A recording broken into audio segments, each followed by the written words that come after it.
Thank you, Poe.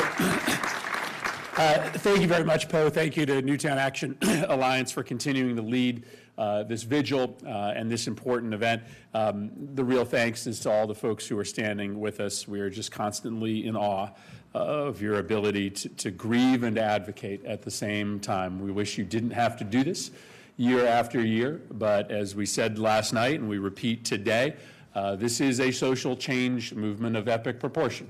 And no social change movement of any significance or consequence in this country has succeeded overnight. It takes years and years. It takes both setbacks and small victories. But there is no way to chart the modern history of the anti-gun violence movement over the course of the last 6 years, other than to tell a story of our side getting stronger and stronger, and the forces of status quo getting weaker and weaker. And Dick said it right. This election was a referendum on the issue of gun violence. More candidates put themselves out there as champions of change on gun violence than ever before.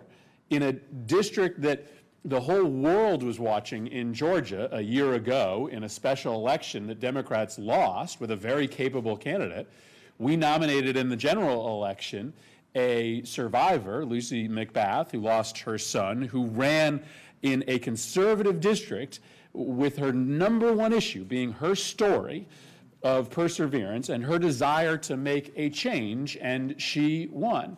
We didn't just win in the states on the coasts or the Northeast and the West. We won with gun violence champions in Colorado, in Texas, in Georgia, in Florida. This is a winning issue everywhere. And it has taken the political class a half a decade to catch up, but they are finally there. Now, we will get a bill passed through the House of Representatives with the help of the people behind me. We do not yet have the votes necessary today to get everything we want passed through the United States Senate. But what we know is that we are winning, right? Every single day that we grow this movement politically, every day that you have the courage to tell your stories, we are winning more and more and more. Dick and I looked at some polling data in our caucus last week that said that for people voting for Democrats in the 2018 election, the #1 issue was health care.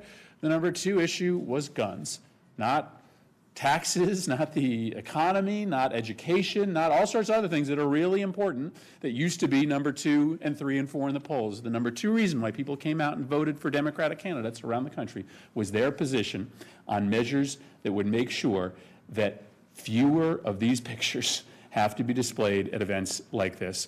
And so I'm just here to say thank you. I'm here to say thank you to all of the organizations that make this movement possible, to say thank you for all of the work that you do to allow us to increasingly be successful in this cause. And we are blessed to have a great coalition and blessed to now have dozens and dozens of new members of Congress who want to stand here at these events, who want to be leaders on this issue.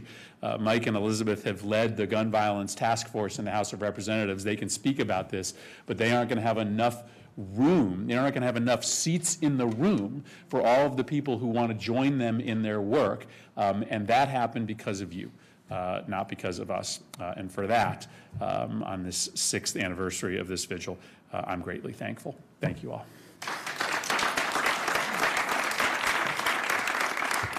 Thank you, Senator Murphy.